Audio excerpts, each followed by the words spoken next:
Hello everyone, Luke Smith here. It is Wednesday, so let's do the final Encyclopedia Dramatica reading. I plan to end it at episode 50, so that's what I'm going to do. I'm not going to do these forever. So this is going to be of the article of FurAffinity, which is a furry website that you can post artwork and stories too, as well as journals and this and that.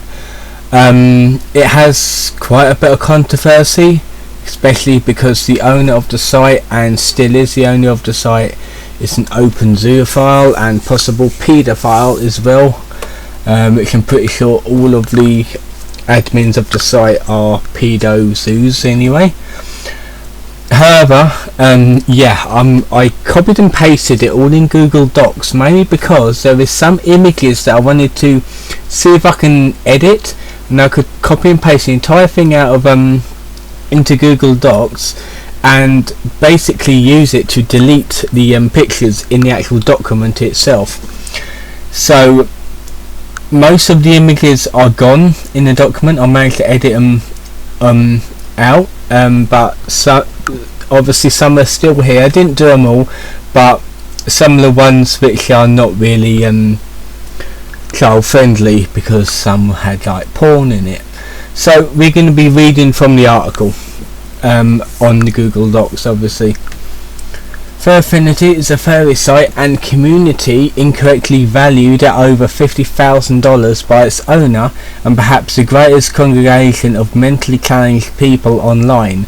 As such, it is perhaps the most vile den of fail on the internet, given even 4chan a run for its money. Despite having been founded in 2005, FurAffinity is perpetually stuck in 1997, featuring the greatest in Web 1.0 technology and design principles.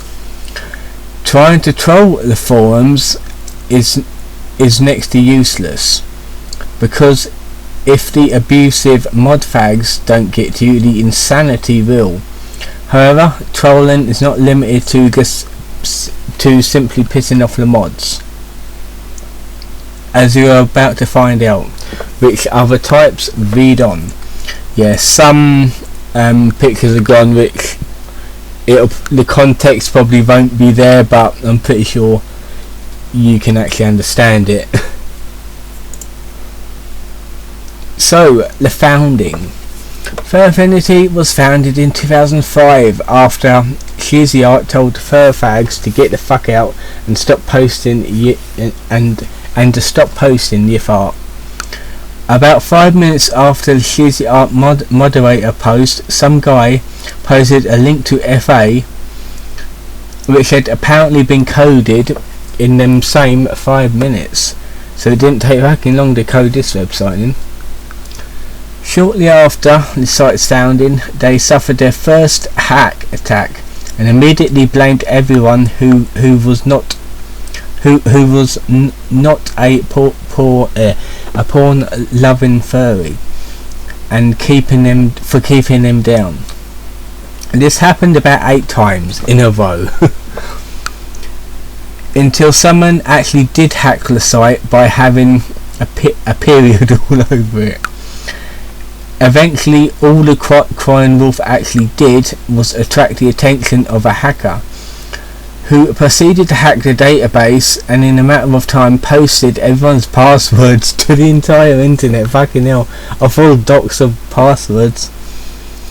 But really, it was all shy. But for serious, the mods were angered at this hacking and responded in the only way they knew how, by posting a warning for him not to do it again.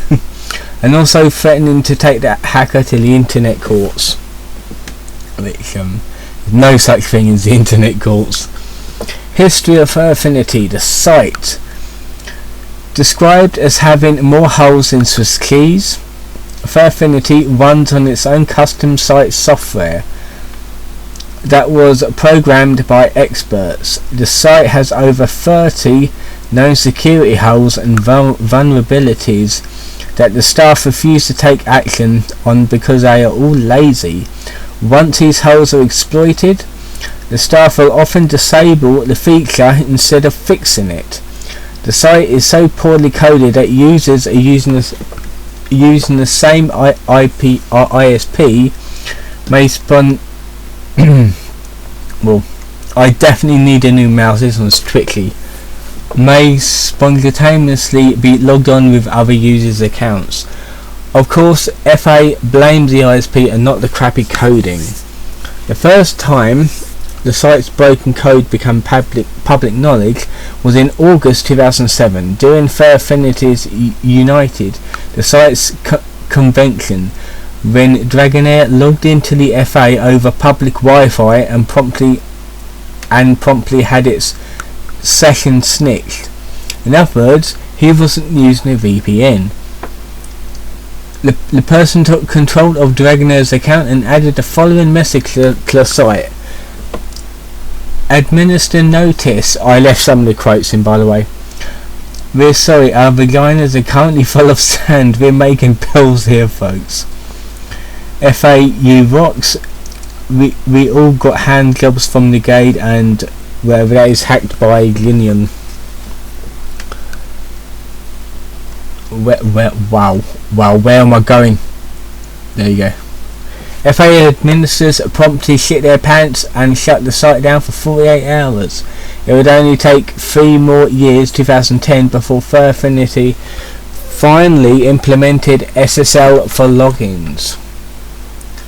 Site operations. FurAffinity's administration team is a large collection of incompetent website administrators on the internet, which is blatantly obvious to anyone who is not a furfag and ignores and rejects help from people who know what they are doing, as well as the known fact that furry's worst enemies at Something Awful 4chan and even Encyclopedia Dramatica run their sites better than Dragonair and company.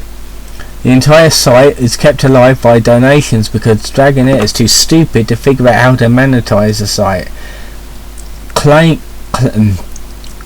claiming he's not looking to be the good fully of the community, even though the community barely donates enough to cover FA's massive hosting bill. They can't even come up with a good reason for people to donate, so instead they're just bribing people with shiny pixels. Right, let me just scroll using this. This is a lot better. There you go. Oh fucking hell, we got quotes. Okay, this is too long. No, go down, go past the quotes. I'm not reading that long quote. Take ages. In May 2012, suddenly FurAffinity suddenly debuted a number of new features, mainly the ability to hide your favourites, disabling receiving notes, and hide your profile from guests. They made no attempts to cover up the reason they added these features, because newly installed Queen Squiggles demanded them. Further privacy test settings came from the bequest of and many suggestions by Squiggles. Squiggles is now the only significant person using all the features coded for her, so she can remain being extremely antisocial and an all-round terrible person. Site security. On the 17th of January 2011, someone noted a number of system files that were exposed on FurAffinity's net system. These files included the password salt, the MD5 hash, the database credentials, and an insight into FA's terrible coding. While all this was going on, Dragonair was in his thread talking about how he wants to fix FA. These files have likely been exposed for years. That about sums up their site security.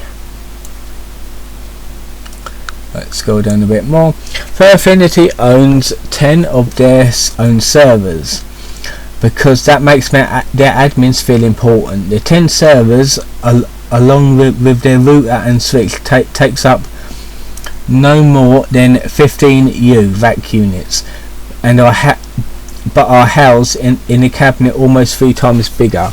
As of December 15th, 2010, 4 of the 10 servers are unused, one being used for advanced data logging.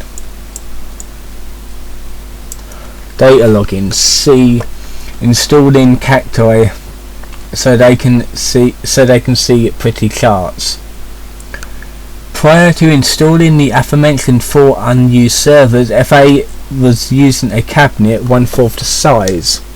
FurAffinity's database and application servers were both maxed out with 64 gigs of RAM, because they are too lazy to code the site to run more efficiently.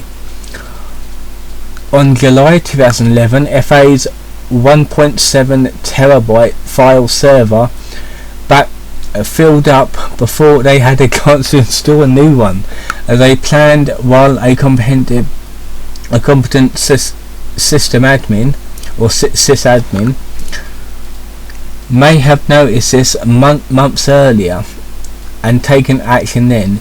FA procrastinated until the point the server was literally full. Internet experts believe this is the first time that's ever happened online.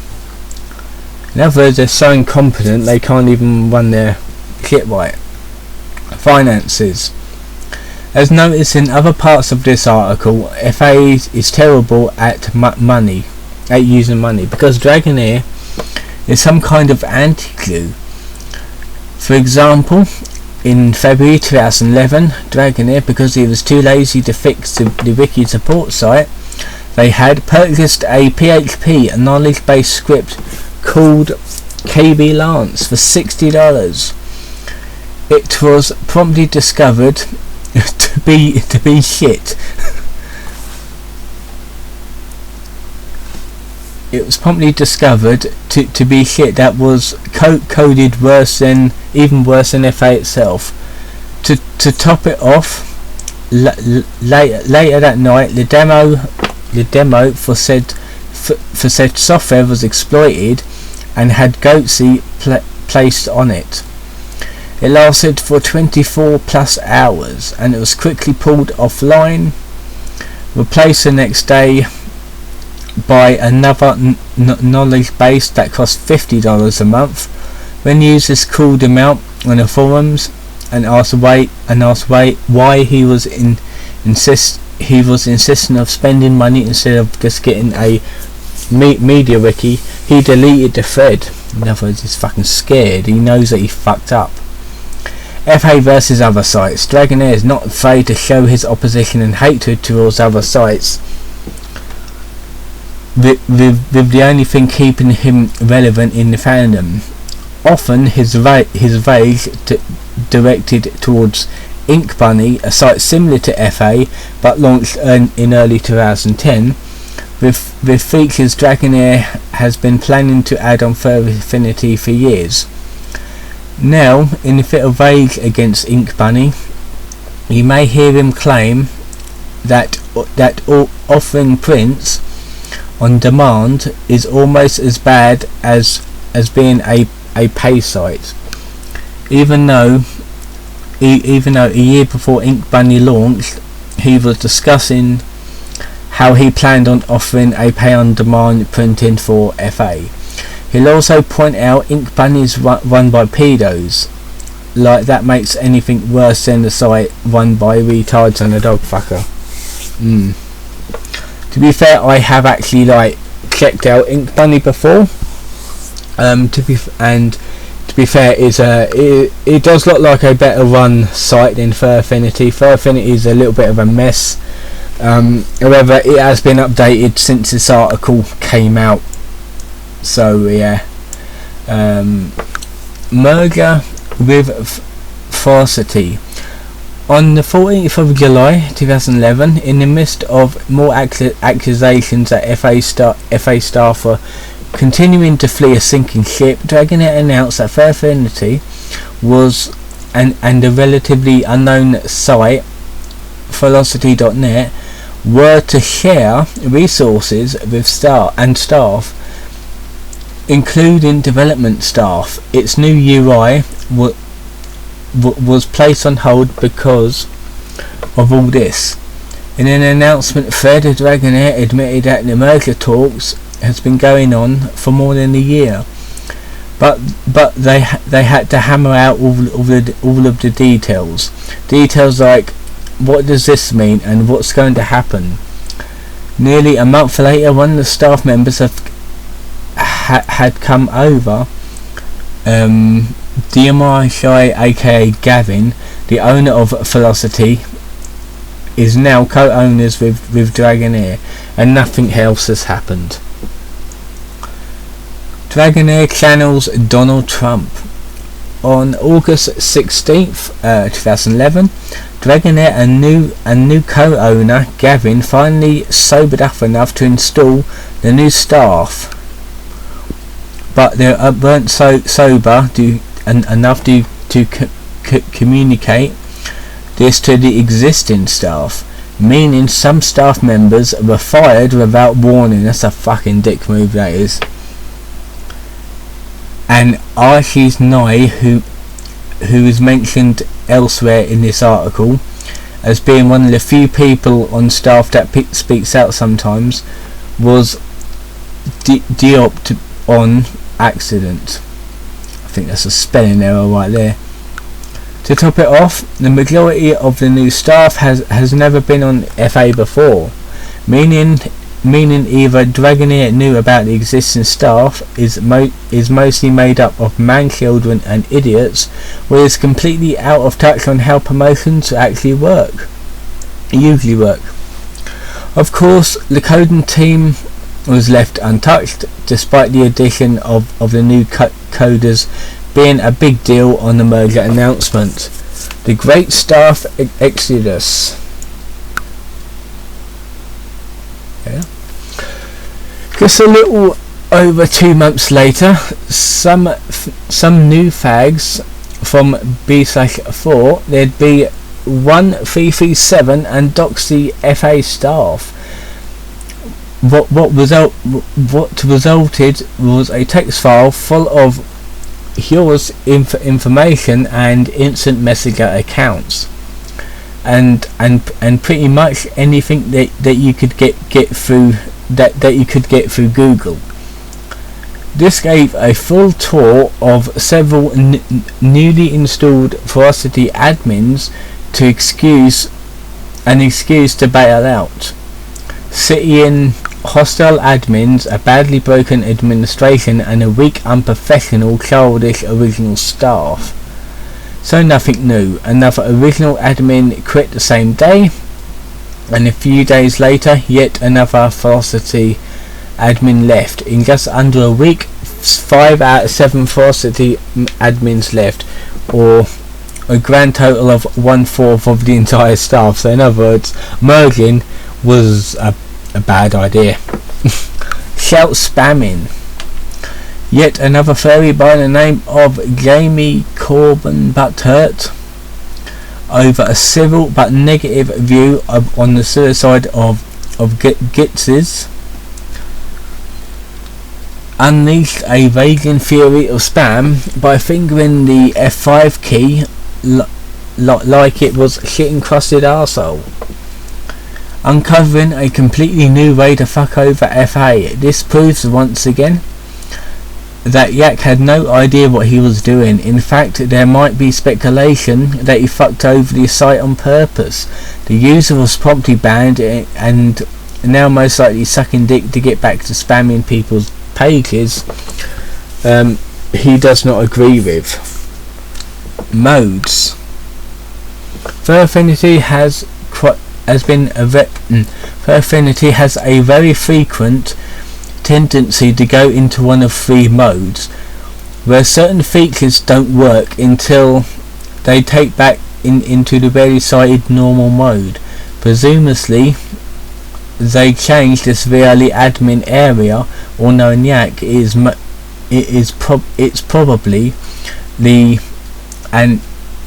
engager in a text document, because he hasn't quite mastered how to define enagers. The three modes are discussed below. Read-only mode is by far the most used mode. You know, I'm just going to read the names because my throat is closed like a bit too much. So it's like read-only mode, admin-only mode, and owner-only mode. There you go. They're the three modes. User agreements. Jesus Christ! What the serious fuck? Yes, I left this ad on there. It's not so bad, but it's basically plush dolls with holes in them that you can fuck. Promises unkept. FurAffinity, mostly Dragonair, has a bad habit of announcing the next great thing and then not following through on it. These projects are documented below. Let me just check my recording stats. I'm just going to turn that down a bit because for some reason my voice is very high and I don't know why. Project FurOx. FurOx is FurAffinity's ongoing, never-ending project to upgrade the site's code to make it suck less, and then being tossed around since shortly after the site was founded. But it didn't really get anywhere until 2006, when Dragonair announced the first version of FurOx was in development. Shortly after the announcement, it was said that FurOx was soon enter a closed beta. A little over a year later, having never entered beta, FurOx was restarted from scratch and released as an open source software. The project showed promise until Evie, who was the lead coder on FurOx, got pissed off at Dragonair and left. Since then, the project has been doomed to failure. On the 16th of January 2011, Dragonair announced once again that they were developing a new version of the site. This is the fourth time that he has done so. Redesign. That's this redesign one there. In 2009, with FurOx dead and the site still looking like something that high school SSII student could produce in an afternoon, FurAffinity actually started making progress on the project announced 2 years earlier to redesign the site to make it look more modern. The redesign was originally stated to debut in December 2009, before being pushed to mid-2010 so they could perform hardware upgrades, before being pushed yet again to sometime in 2010. Even after said upgrades were complete, in May 2010, Dragonair said that they were aiming for a summer release. It is widely believed that FurAffinity runs on Valve time. On the 16th of January 2011, Dragonair announced that FurAffinity would be paying UI designer CFA doesn't have the money to hire actual developers and designers to finish the UI project right. When asked why he wasn't willing to pay for developers to fix their broken code, he ran into his hug box and ignored the questions. The new UI was slated to be released in time for FA United 2011, but instead was previewed in an event that there was no record of it. In an event where there was no record on it. Dragonair also showed off that would advertise a working beta of a new UI, but it was full of placeholders. Shortly after the convention, he made a post featuring unreleased mock-ups of the new UI, which several users responded poorly to. As of July 14th, 2011, the UI displayed indefinitely as they get feedback and suggestions. on-demand printing / artist marketplace. A plan to let artists sell digital prints, copying ink money,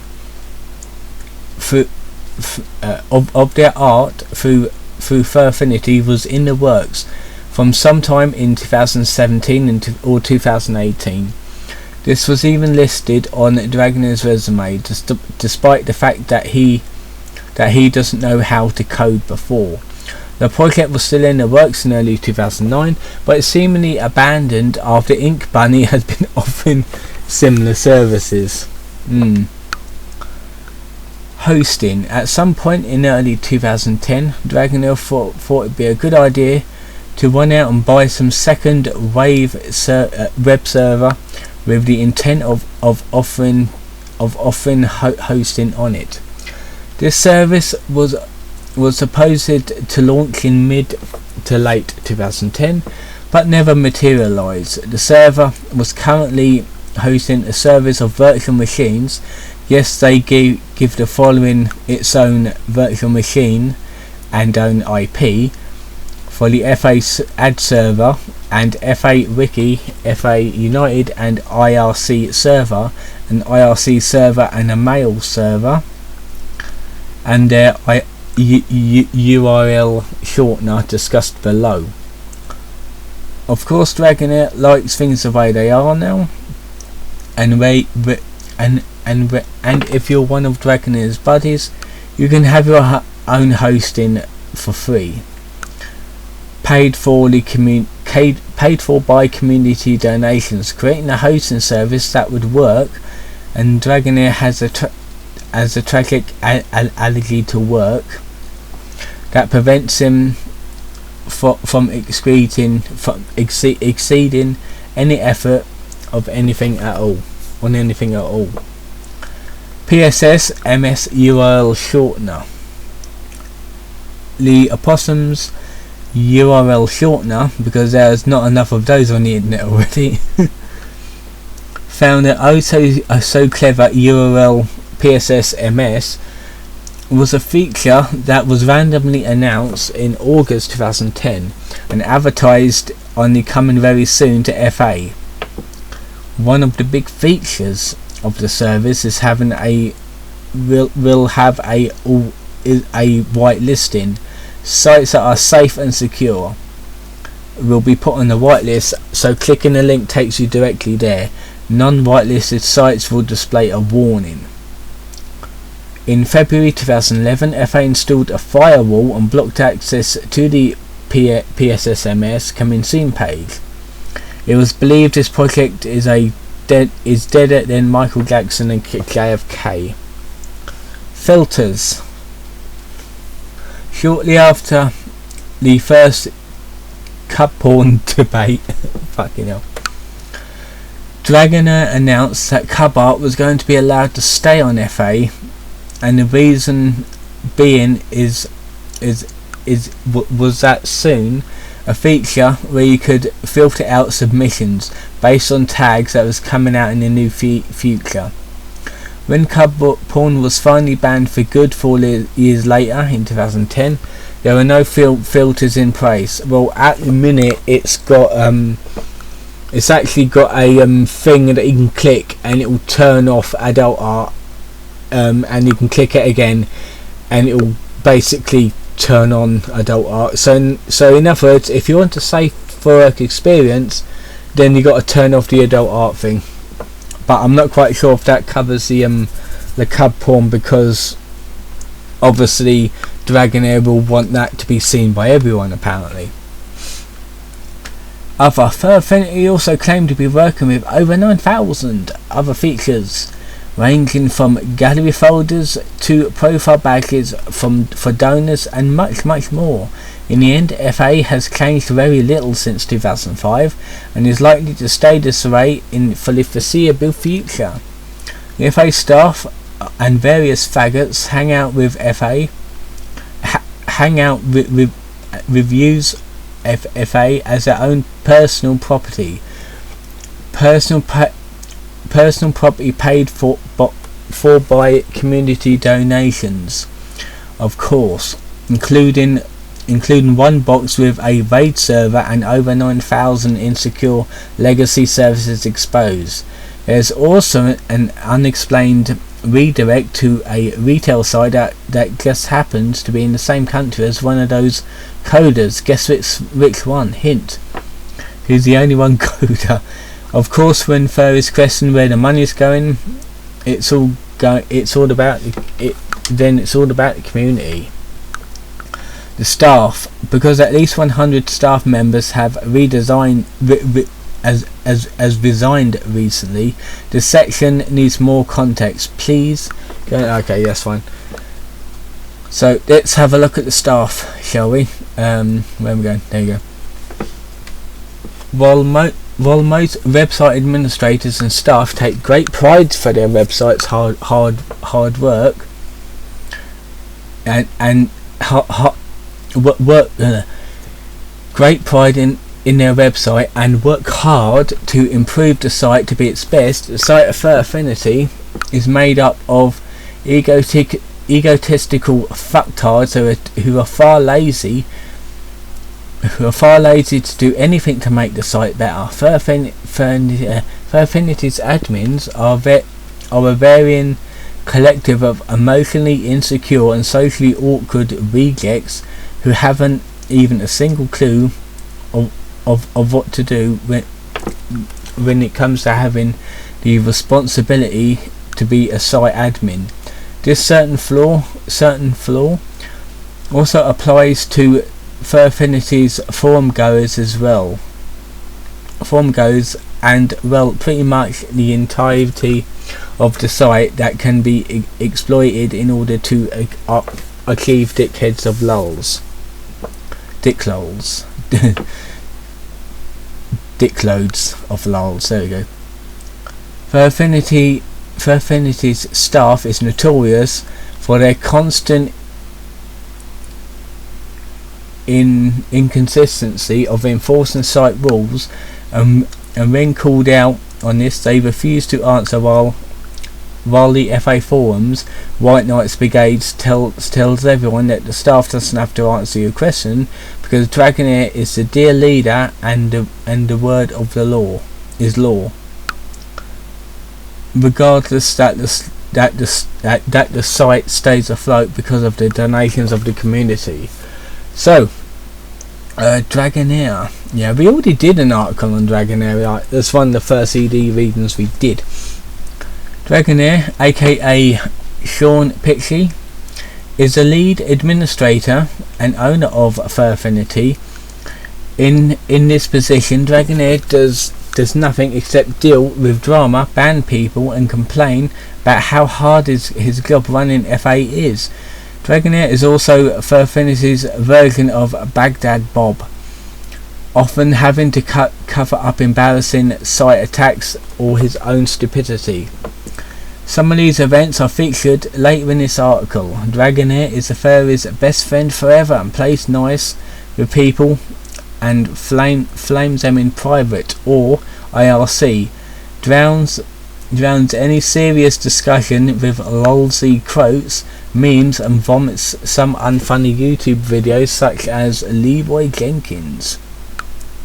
He's also plus watching you if you have no idea what the context is in your gallery is, but no one would protest against Dragonair, as having notorious watchers is far more important. Sadly, right, let me just put my mouse here because I won't be able to see it if I did. Sadly, what comes out of his mouth is a lie when it comes to anything controversial. Before his rise to fame as the overlord of FurAffinity, where's my drink? He was known as being a very hardened advocate of cleansing the fandom of baby furs. Sadly, Levant on his live journal has been deleted. This comes as a surprise since he has recently been found playing hide the sausage with another furry who is obsessed with being a child baby fur. It has led to his once proud stance of being against baby furs of the fandom to realising they're surprisingly tight. Fucking hell.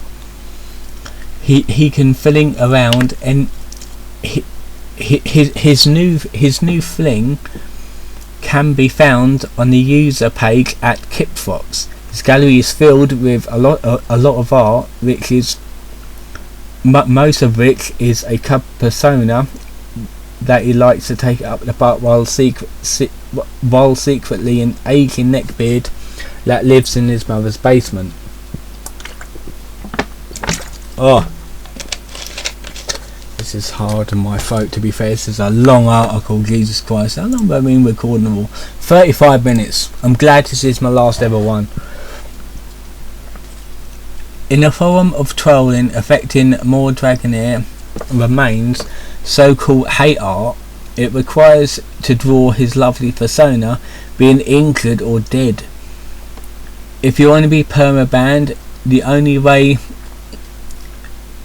the only way known to get Dragonair mad for drawing that purple dragon with yellow markings eating shit with a glass of piss, being raped by another hermaphrodite dinosaur, or raping a baby fur, or all of the above at the same won't do.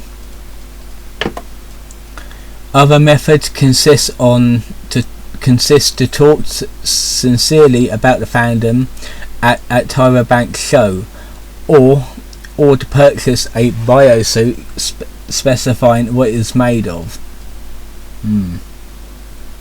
Squiggles is Dragonair's fiancée and totally not above the rules. In May 2011, she posted a fantastic journal by calling out her former roommate for tracing. This is of course against the rules of FA, but it was okay because Dragonair said it was okay. This caused a shitstorm, and you'd think that she had learnt her lesson. Wrong. Days later, she posted another journal accusing former administrator Richie Bunny of attempting to destroy FA by leaking the ultra top secret logs from the FurAffinity's admin IRC to the terrorists at Vivsector. The irony of this: Squiggles is not a staff member, and staff members were told not to tell anyone outside of the staff that this happened. She quickly removed the journal, but the damage has been done, and she was ultimately banned from the site for a whole day. One third of the punishment you usually get done for the same thing. Punished people usually get done for the same thing. After the shitstorm caused Dragonair to realise it was making him look bad.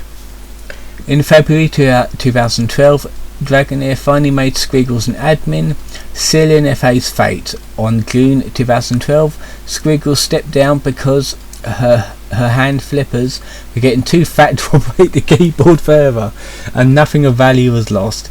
During the admin recruitment drive towards the end of 2012 and beginning of 2013, Squiggles applied and once again became an admin, because it's that fucking easy. Asher's Nai is the forum's admin and the mainstream and the main site admin has become relevant in February 2011 when she called Dragonair out because he failed to follow through on removing inactive staff, something he promised to do 2 years earlier. She then called for a strike if the active admins, Boylikes or that gate, it's fucking names that I can't read, were not removed. Dragonair removed a few of them, and the remaining ones caused a security breach discussed later. Knaif, you know what, fuck it, I'm not going to read all these names out. You got Knaif, you got Yak, you got Drax, you got Chase Rocket, which for some reason sounds very familiar to me. I have no idea why. I really do not want this thing to get. It's going for like 40 minutes, and it's like really hurting my throat. I just want to get to a good bit here. Yeah. It's got people working for them. A Cobalt ban, Pedo Bear Menace. You got Pedo Bear Strikes Again, because obviously people like that sort of thing on there.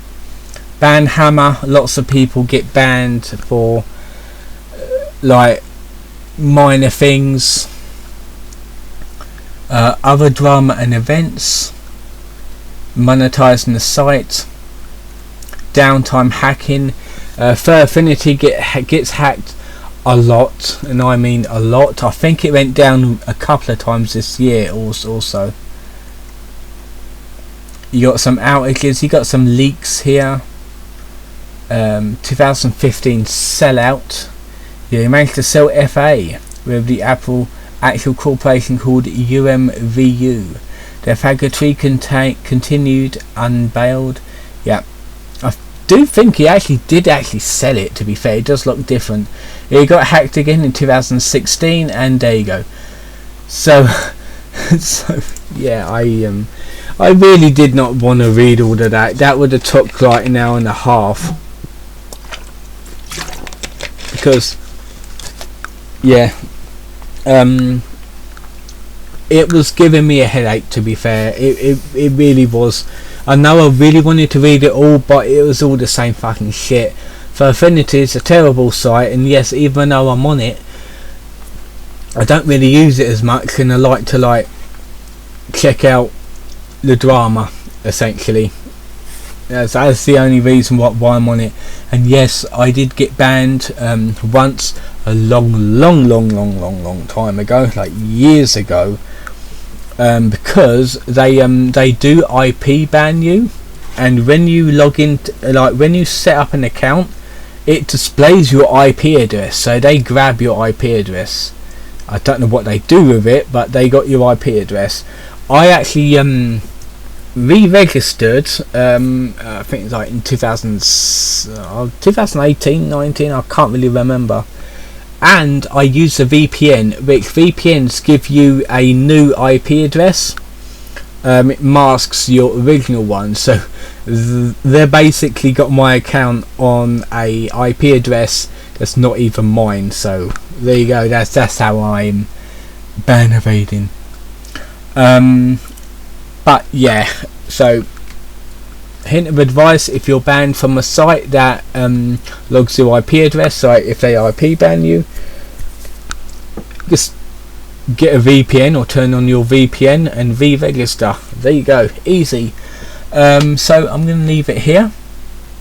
And I will see you in tomorrow's video. I hope you enjoyed all these FA readings, not these ED readings. Don't forget to like and subscribe, and I'll see you guys next time.